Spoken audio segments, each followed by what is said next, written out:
കാവ്യ പുതച്ച CPM-ന്റെ പുതിയ ആസ്ഥാന മന്ദിരത്തിന്റെ ഉദ്ഘാടനമാണ് ഏപ്രിൽ 23-ന്. AKG സെന്റർ എന്ന് തന്നെയാണ് പേര്. അതോടൊപ്പം പക്ഷെ BJP-യുടെ സംസ്ഥാന കമ്മിറ്റി ഓഫീസിന്റെ ഉദ്ഘാടനം കഴിഞ്ഞെങ്കിലും അത് ഇതുവരെ പ്രായോഗികമാക്കാൻ സാധിച്ചില്ല. പക്ഷെ അതേസമയം CPM-ന്റെ ആസ്ഥാന മന്ദിരം വന്നിരിക്കുകയാണ്. പേരും AKG സെന്റർ എന്ന് തീരുമാനിച്ചിരിക്കുന്നു.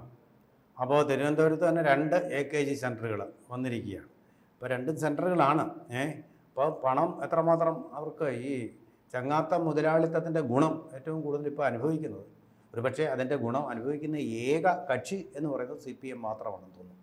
അതും BJP ഒരു മന്ദിരമൊക്കെ ഉദ്ഘാടനം ചെയ്ത് അവർ തയ്യാറാക്കിയിട്ടുണ്ടെങ്കിലും അതിന് ഇതുവരെ ശരിയായിട്ട് നഗരസഭ അനുമതി കൊടുത്തു. BJP അതെങ്ങനെ തകർക്കാൻ പറ്റും? BJP-യുടെ ഫാസിസ്റ്റ് കെട്ടിട നിർമ്മാണം കോർപ്പറേഷന്റെ അനുമതി ഇല്ലാണ്ട് നടത്തിയ, പെർമിഷൻ ഇല്ലാതെ നടത്തിയ വകുപ്പുകൾ കണ്ടുപിടിക്കാമല്ലോ. അവിടെ ഇരിക്കുന്ന ഇടതുപക്ഷ ജീവനക്കാർക്ക് അത് അങ്ങനെയും ഇങ്ങനെയും വ്യാഖ്യാനിക്കാം എന്നുള്ള രീതിയിൽ എങ്ങനെ ഇതിനെ തടസ്സപ്പെടുത്താമോ അതെല്ലാം ചെയ്യും. പൊതുജനങ്ങളോടും അത് ചെയ്യാറുണ്ട്. അത് ചെയ്യുന്നത് കൈക്കൂലി കിട്ടാൻ വേണ്ടിയിട്ടാണ്.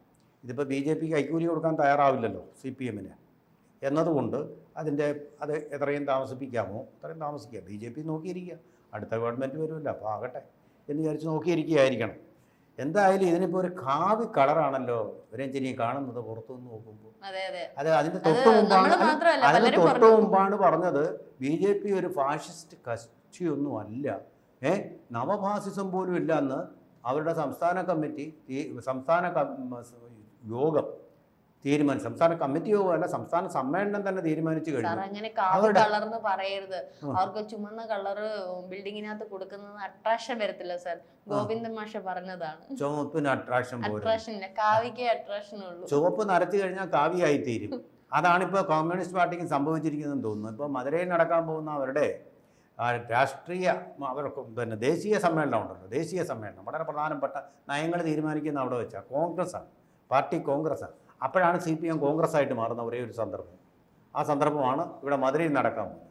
അവിടേക്ക് തയ്യാറാക്കുകയാണ് ഇപ്പോഴേ നയരേഖകൾ. ആ നയരേഖകളും പറയുന്നത് കേന്ദ്രത്തിലെ BJP നരേന്ദ്രമോദി ഗവൺമെൻറ് ജനാധിപത്യപരമായിട്ട് പ്രവർത്തിക്കുന്നത്, ഫാഷിസ്റ്റൊന്നുമല്ല, നവഫാഷിസ്റ്റുമല്ല എന്നൊക്കെ നല്ല സർട്ടിഫിക്കറ്റ് ക്ലീൻ ചിറ്റാണ് കൊടുത്തിരിക്കുന്നത്. അപ്പോൾ അതിൻ്റെ ഒരു ഭാഗമായിട്ടാണോ ഈ നയം മാറ്റം ഉണ്ടായിട്ടുണ്ട്, അതിൻ്റെ ഒരു ഭാഗമായിട്ട് തന്നെയാണോ ഈ നയം മാറ്റവും വന്നത് എന്ന് സംശയിക്കേണ്ടിയിരിക്കുന്നു. ഗോവിന്ദൻ മാഷ് പറയുന്നതൊന്നും അധികം വിശ്വസിക്കേണ്ട. ഗോവിന്ദൻ മാഷ് അങ്ങനെ പല കാര്യങ്ങളും പറയാറുണ്ട്. ആ കാര്യങ്ങളൊന്നും പാർട്ടി നടപ്പാക്കാറില്ല. പാർട്ടിയുടെ ചുമതല നോക്കുന്നത് ഇപ്പോഴും പിണറായി വിജയൻ സഖാവ് തന്നെയാണ്. അദ്ദേഹം പിന്നെ എന്തെങ്കിലുമൊക്കെ പറയുന്നു, ഞാൻ സെക്രട്ടറി ആണല്ലോ എന്ന് വിചാരിച്ചു. ആ പറയുന്ന രീതിയിലല്ല പാർട്ടിയിൽ കാര്യങ്ങൾ നടക്കുന്നതെന്നുള്ളത് വളരെ വ്യക്തമാണ്. ഞാനിപ്പോ പറഞ്ഞത് ഇപ്പൊ AKG സെന്റർ 1, AKG സെന്റർ 2, ഇനി AKG സെന്ററുകളുടെ മേളമായിരിക്കും. ഓരോ ജില്ലയിൽ ഇനി എത്ര AKG സെന്ററുകൾ വരും? അങ്ങനെ വരാൻ സാധ്യതയുണ്ട് കേട്ടോ. അത് ഒരു ലക്ഷം വീട് പദ്ധതി എന്ന് പറയുന്നത് പോലെ ഓരോ ജില്ലയിലും 1,00,000 AKG സെന്ററുകൾ നമ്മൾക്ക് നിർമ്മിക്കുകയും AKGയെ നമുക്ക് തള്ളി പറയുകയും ചെയ്യാം. കാരണം മണ്ണിന് വേണ്ടി എന്നാണ് അദ്ദേഹത്തിൻ്റെ ഒരു പുസ്തകത്തിൻ്റെ പേര്, ആത്മകഥാപരമായിട്ടുള്ള പുസ്തകം. ആ പുസ്തകത്തിലുമൊക്കെ അദ്ദേഹം മണ്ണിനും പാവങ്ങൾക്ക് വേണ്ടി എന്തെല്ലാം ചെയ്തിരിക്കുന്നു. ഈ ഇന്ത്യൻ കോഫി ഹൗസ് പോലും അതിൻ്റെ ഉദാഹരണമാണ്. പാവപ്പെട്ട തൊഴിലാളികൾക്ക് ആനുകൂല്യങ്ങൾ കിട്ടാതായപ്പോൾ അവരെ എല്ലാം സംഘടിപ്പിച്ചുകൊണ്ടൊരു സൊസൈറ്റി രൂപീകരിച്ച് അവരുടെ ആഭിമുഖ്യത്തിൽ ഒരു ഹോട്ടൽ ചെയിൻ തന്നെ സ്ഥാപിച്ചു. ഇപ്പോഴും നിലനിൽക്കുന്നു, പലതും പൊളിഞ്ഞു പോയിട്ടുണ്ടെങ്കിലും. അപ്പോൾ അത്ര മനുഷ്യസ്നേഹിയായിട്ടുള്ള, തൊഴിലാളി സ്നേഹിയായിട്ടുള്ളൊരു മനുഷ്യനാണ്. ഈ വെയിലത്തും മഴയത്തും ഒക്കെ ആശാവർക്കർമാർ ഇങ്ങനെ കിടന്ന് നരയിക്കുന്നത്, പട്ടിണി കിടക്കുന്നത് കാണുമ്പോൾ ഒരിക്കലും സഹിക്കുമായിരുന്നില്ല ആ മനുഷ്യൻ. അദ്ദേഹം കൂടി കൊടി പിടിച്ച് അവരുടെ കൂടി ഇരിക്കുമായിരുന്നു. ആ സെൻറ്റർ എന്നുള്ള പേരല്ല, അതിൻ്റെ സ്പിരിറ്റ് ഒട്ടും ഉൾക്കൊള്ളാതെയാണ് ഈ സെൻറ്ററുകൾ സ്ഥാപിക്കുന്നത്. അതുകൊണ്ടാണ് അതിൻ്റെ ചുവപ്പ് നിറം കാവിയായിട്ട് മാറിയത്. കാവി അത് വളരെ അന്വർത്ഥമാണ്. മുതലാളിത്ത ചങ്ങാതിത്തൻ്റെ പാതയിലേക്കാണ് ഇപ്പോൾ കമ്മ്യൂണിസ്റ്റ് പാർട്ടി പോയിക്കൊണ്ടിരിക്കുന്നത്, CPM പോയിക്കൊണ്ടിരിക്കുന്നത്. അപ്പോൾ ചെറിയേട്ടനായിട്ടുള്ള ബിനോയ് വിശ്വം ഇടയ്ക്കിടയ്ക്ക് അത് തിരുത്താറുണ്ട്, അതൊന്നും ഏശാറില്ലെങ്കിലും. അല്ലല്ല, അത് കംപ്ലീറ്റ് ഫാസിസ്റ്റ് കക്ഷിയാണ് BJP. നിങ്ങൾക്ക് തെറ്റിപ്പോയതാണെന്ന് ഈ അനിയൻ പറയുന്നു. ചെവി കൊടുക്കുന്നേ ഇല്ല അദ്ദേഹം പറയുന്നത്. അതുപോലെ ആശാവർക്കർമാരുടെ സമരം ഒത്തുതീർപ്പാക്കണമെന്ന് ബിനോയ് വിശ്വൻ പറയുന്നുണ്ട്. വലിയേട്ടൻ അതങ്ങനെ കേൾക്കുവായി, പയ്യനൊന്നും അറിയത്തില്ല, അവനവൻ്റെ പാട്ടിന് പോട്ട്. ഇത് പാർട്ടിയെ തകർക്കാൻ വേണ്ടി ചിലർ ആസൂത്രണം ചെയ്ത സമരമാണെന്നാണ് MP ഗോവിന്ദൻ മാഷിൻ്റെ തിയറം. അതിൽ നിന്ന് മാറാൻ സാധ്യതയില്ല. ഇവർ ആനുകൂല്യം കൊടുക്കാൻ പോകുന്നില്ല. കാരണം സൂസിയാണല്ലോ ഇത് നയിക്കുന്നത്. സൂസി, ബിന്ദു മിനി എന്ന് പറയുന്ന പോലെ ഒരു സൂസി ഉണ്ട് ഇതിൽ. സൂസി എന്ന് പറയുന്നത് SUCI, സോഷ്യലിസ്റ്റ് യൂണിറ്റീസ്. ആ സൂസി വന്നതാണ് ഇവർക്ക് പിടിക്കാത്തത്. കാരണം ഇവിടെ ബംഗാളിൽ അവരുടെ അന്തകനായിട്ട് വന്ന ഈ സൂസിയാണ് അന്തകനായിട്ട് വന്നത്. പൂതനയെ വെറുക്കുന്ന പോലെ അരുന്ധതി ചതുർത്ഥിയെ വെറുക്കുന്ന പോലെ ഒരു വെറുപ്പ് ഈ സൂസിയോട് അവർക്കുണ്ട്. സൂസിയുടെ കൊടി, സൂസിയുടെ ഒരാൾ, സൂസിയുടെ ഒരു പ്രവർത്തകനായിട്ടുള്ള ആളിൻ്റെ ഭാര്യ ഒക്കെ അവിടെ വന്നിരിക്കുന്നത് കണ്ടപ്പോൾ ഈ ജന്മത്തിൽ നിന്ന് നമ്മൾ സമ്മതിച്ചു കൊടുക്കത്തില്ല. പണം ഉണ്ടെങ്കിലും ഞങ്ങൾ PSCക്കാർക്ക് കൊടുക്കും, ഞങ്ങൾ സർക്കാർ ജീവനക്കാർക്ക് DA കൊടുക്കും, എന്നാലും നിങ്ങൾക്ക് തരത്തില്ല, പൊക്കോണം, ഞങ്ങളുടെ പഠിക്കലിൽ നിന്നും പൊക്കോണം, പഠിക്കാൻ പേരുടെ പിച്ചച്ചട്ടിയുമായിട്ട് വന്ന് കിടക്കുന്നത് പോലെ. അപ്പോൾ അതുപോലാണ് ഇപ്പോൾ അവർ ട്രീറ്റ് ചെയ്യുന്നത്. AKG എന്നുള്ള ആ സ്പിരിറ്റ് ഒട്ടുമില്ല. കമ്മ്യൂണിസ്റ്റ് പാർട്ടിയുടെ നിറമായിട്ടുള്ള ചുവപ്പുമില്ല. പിന്നെ കോർപ്പറേഷൻ ഭരിക്കുന്ന അവരുടെ സ്വന്തം ആളായതുകൊണ്ട് അതിന് അനുമതി കിട്ടുകയും BJP ഓഫീസിൽ കയറുന്നതിനേക്കാൾ വേഗത്തിൽ അവർ കയറി അവിടെ താമസമാക്കുകയും ചെയ്യും. പക്ഷേ AKG എന്നുള്ളത് പേരിൽ മാത്രമേ ഉള്ളൂ. പേരിൽ മാത്രമേ AKG അന്തസത്തയിലും സത്തയിലും ഉൾക്കൊള്ളലിലും എല്ലാം എന്താ പറയുന്നത്, ചങ്ങാത്തി മുതലാളിത്തവും അതുപോലെ തന്നെ BJPയോടുള്ള അടുപ്പവും അതുമാണ് വരാൻ പോകുന്നത്. എന്താണെന്ന് വെച്ചാൽ BJPയെ പിടിച്ചെങ്കിൽ മാത്രമേ ഇപ്പോൾ അവർ പെട്ടിട്ടുള്ള കേസ് കെട്ടുകളിൽ നിന്നും മോചിതരാവാൻ പറ്റും. കോൺഗ്രസിനെ പിടിച്ചാൽ അത് നടക്കില്ല എന്നുള്ളതും അവർക്ക് നല്ലപോലെ അറിയാം. അപ്പോൾ അവർ അടവ് നയമായിട്ട് അതും സ്വീകരിച്ചുകൊണ്ട് പിണറായി വിജയൻ എന്തു പറയുന്നു അത് മാത്രമായിരിക്കും CPMൻ്റെ നയം. പിണറായി വിജയനെ എതിർത്തൊരൊറ്റയാൾ പറഞ്ഞ സംസ്ഥാന എല്ലാ പത്രക്കാരും പോയതാണല്ലോ, അതിൻ്റെ ചുറ്റും ചെവി ഇങ്ങനെ വട്ടം പിടിച്ച് നിന്ന് കേട്ടതാണല്ലോ. ഒരൊറ്റയാൾ ഏതെങ്കിലും ഒരു ഗ്രൂപ്പായാണ് സംസാരിക്കുന്നത്, ഗ്രൂപ്പ് ചർച്ച ചെയ്തിട്ട് അതിലൊരാളാണ് പ്രതിനിധിയാണ് സംസാരിക്കാറ്. സംസ്ഥാന സമ്മേളനത്തിൽ ഒറ്റ വിമർശം പിണറായി വിജയനെതിരെ വന്നോ?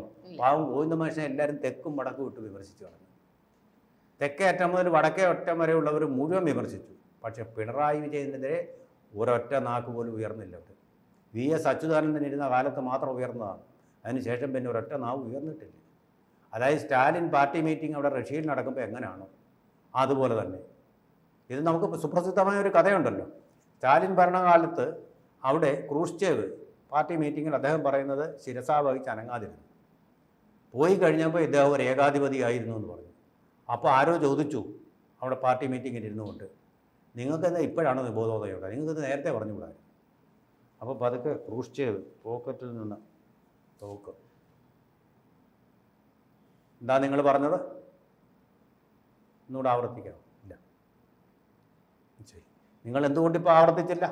ഇതേ കാരണം കൊണ്ട് തന്നെയാണ് ഞാനന്നും ഉണ്ടായിരുന്നത്. കാരണം അന്ന് പറഞ്ഞിരുന്നെങ്കിൽ ഞാനിന്ന് ജീവനോടെ കാണില്ല. അതാണ് സ്ഥിതി എന്ന് പറയുന്ന പോലെയാണ് പാർട്ടിയുടെ ഇന്നത്തെ അവസ്ഥ. ഈ മധുര കോൺഗ്രസും ഒക്കെ പറയുന്നെങ്കിലും മധുര കോൺഗ്രസിനും പിണറായി പറയുന്നതിനപ്പുറം സംസാരിക്കാൻ ഒരാളും ഉണ്ടാവുകയില്ല. പാർട്ടിയിൽ തിരുത്താൻ ആരും ഉണ്ടായിട്ടില്ല. CPIക്കാരെ തിരുത്തുന്നുള്ളൂ. പാർട്ടിയിലെ CITക്കാരെ ഇളമയം ഇതൊന്നും ഒത്തുതീർപ്പാക്കണമെന്ന് പറയുന്നുണ്ടോ? വർദ്ധിത വീര്യത്തോടെ അദ്ദേഹം സമരത്തെ എതിർത്തുകൊണ്ടിരിക്കുക. ഏതെങ്കിലും ഒരു CIT നേതാവ് പറയുന്നുണ്ടോ? നവീൻ ബാബുവിൻ്റെ കാര്യത്തിൽ പോലും അനുകൂലമായി പറഞ്ഞ ആൾ പോലും ഇപ്പം മിണ്ടുന്നില്ല. പ്രകാശ് കാരാട്ട് പറയുന്നുണ്ടോ? ബൃന്ദ കാരാട്ട് പറയുന്നുണ്ടോ? പോളിറ്റ് ബ്യൂറോയിൽ ഒരംഗമെങ്കിലും പറയുന്നുണ്ടോ ആശാവർക്കർമാർക്ക് വേണ്ടിയിട്ട്? പറയാത്തിടത്തോളം കാലം CPM അല്ല, ഒരു കാര്യത്തിലും ഇപ്പൊ സ്വർണ്ണക്കടത്ത് കേസൊന്നല്ല, യാതൊരു കാര്യത്തിലും പ്രതിപക്ഷം കിടന്ന് കുറെ സംസാരിക്കുമെന്നല്ലാതെ ഒരു വ്യക്തി സാർ പറഞ്ഞതിൽ പിണറായിക്കെതിരെ ഒരു നാവ് ചലിക്കില്ല. ഒരു നാവും ചലിക്കുകയല്ലേ. ഇപ്പോൾ ചലിക്കുന്നു പിണറായിക്കെതിരെ പ്രവർത്തിക്കുന്ന IASകാരുടെ കഴിഞ്ഞ ദിവസം അദ്ദേഹം കയർത്തു. ഞാൻ പറയുന്ന ഒരു കാര്യം നിങ്ങൾ നടപ്പാക്കുന്നില്ല. അദ്ദേഹം വിചാരിച്ച പാർട്ടിക്കകത്ത് നടപ്പാക്കുന്ന പോലെ സഖാക്കളെ പോലെ ഈ IASകാർ ചെയ്യുന്നതാണ്. അവർക്ക് അതിൻ്റെ നിയമത്തിൻ്റെ കുരുക്കുകളുണ്ട്. അപ്പോൾ അതങ്ങനെ അവിടെ അദ്ദേഹം ക്ഷുഭിതനായി. ഞാൻ പറയുന്ന കാര്യങ്ങൾ പോലും ഇതിലൂടെ നടപ്പാക്കുന്നില്ല എന്നുള്ളത്. എനിക്ക് തോന്നുന്നു ഒരു പക്ഷേ നിർമ്മലാ സീതാരാമൻ പിണറായി വിജയനെ കണ്ടപ്പോൾ രഹസ്യമായിട്ട് ചില കാര്യങ്ങൾ പറഞ്ഞു കേരളത്തിൽ, നിങ്ങൾ ഒരു കാര്യവും വേഗത്തിൽ നടപ്പാക്കുന്നില്ല. അതുകൊണ്ടായിരിക്കും കേരള ഹൗസിൽ പോയപ്പോൾ തന്നെ എന്തോ കാര്യമായിട്ട് കിട്ടി. അത് ആ ദേഷ്യമാണ്, അതിൻ്റെ ദേഷ്യമാണ് ഇപ്പോൾ IASകാരോട് കാണിച്ചത്. കാര്യങ്ങളൊന്നും നിങ്ങൾ സ്പീഡില്ല എന്നുള്ളത് തന്നെയാണ് പറയുന്നത്. അതുകൊണ്ടാണ് വയനാട്ടിൽ നിങ്ങൾ മാർച്ച് 31 തീർത്ത് തരണമെന്ന്. നിങ്ങൾക്ക് തീരെ സ്പീഡില്ല കാര്യങ്ങൾ ചെയ്യാൻ. അതാണ് കേന്ദ്രത്തിന് അതിൻ്റെ വേഗത്തിൽ പോകണം കാര്യങ്ങൾ. അവർ കൊടുക്കുന്ന പണം അതിനനുസരിച്ച് ചെലവഴിക്കണം. കോടതിക്ക് ഇത് കാര്യങ്ങൾ ബോധ്യമായിട്ടില്ല. കേന്ദ്രത്തിന്റെ നമ്മുടെ പഴയ പല പദ്ധതികളും ഇഴഞ്ഞു നീങ്ങുന്നെങ്കിലും AKG മന്ദിരത്തിന്റെ പണികൾ അതിവേഗമാണ് പൂർത്തിയാക്കി. ബാക്കിയെല്ലാം പൂർത്തിയായി. അതെ, കഷ്ടം. ആ പാവപ്പെട്ട ആശാവർക്കർമാരുടെ കാര്യമാണ്. അതിങ്ങനെ കിടക്കുകയാണ്. അതിലൊരു തീരുമാനം ഇതുവരെ ഉണ്ടായിട്ടില്ല. ക്യൂബൻ ഉപപ്രധാനമന്ത്രിയെ കണ്ടിട്ട് പോലും അക്കാര്യത്തിൽ ഒരു തീരുമാനം ഇതുവരെ ഉണ്ടായിട്ടില്ല. എനിക്ക് തോന്നുന്നു ഇനി ക്യൂബയ്ക്ക് തന്നെ ഒരു തീരുമാനം എടുക്കേണ്ടി വരുമെന്ന്. മധുര മനോഹര സോഷ്യലിസ്റ്റ് ക്യൂബ, അവിടുന്ന് തന്നെ തീരുമാനം വരേണ്ടി വരുമെന്നാണ് എനിക്ക് തോന്നുന്നത്. നമ്മളിനി കാത്തിരിക്കണം. എന്തായാലും JP നദ്ദ പറഞ്ഞിട്ടുണ്ട്, ഞങ്ങൾക്ക് എന്താ ആഘോഷത്തിന് ആ കുട്ടിയെ കാണാം, വീണാ വിജയനെ നമ്മൾ കാണാൻ തയ്യാറാണ്. അതെ. പക്ഷേ ക്യൂബക്കാർ വരാതെ വീണാ വിജയനിനി പോകുമെന്നുള്ളത്, പിണറായി വിജയനെ സമ്മതിക്കുമെന്നുള്ളതും സംശയമായി. പോയി കഴിഞ്ഞാലും അവർ നിയമം പറയും, കൊടുത്ത തുക പറയും, കണക്ക് പറയും. കേരള ഗവൺമെൻറ് ഇലിഭരായിട്ട് ഇരിക്കേണ്ടി വരും. അവിടെയാണ് ഈ പ്രശ്നം വരുന്നത്. ഏതായാലും കാവ്യ പുതച്ച AKG സെന്റർ ഒന്ന് ചുവന്നു. അതെ, അങ്ങനെ AKG സെന്ററുകൾ പണിതുയർത്തിക്കൊണ്ട് നമുക്ക് ഇവിടെ ഒരു വിപ്ലവം സൃഷ്ടിക്കാം. കാവ്യ വിപ്ലവം അതിന് വേദിയാക്കാം.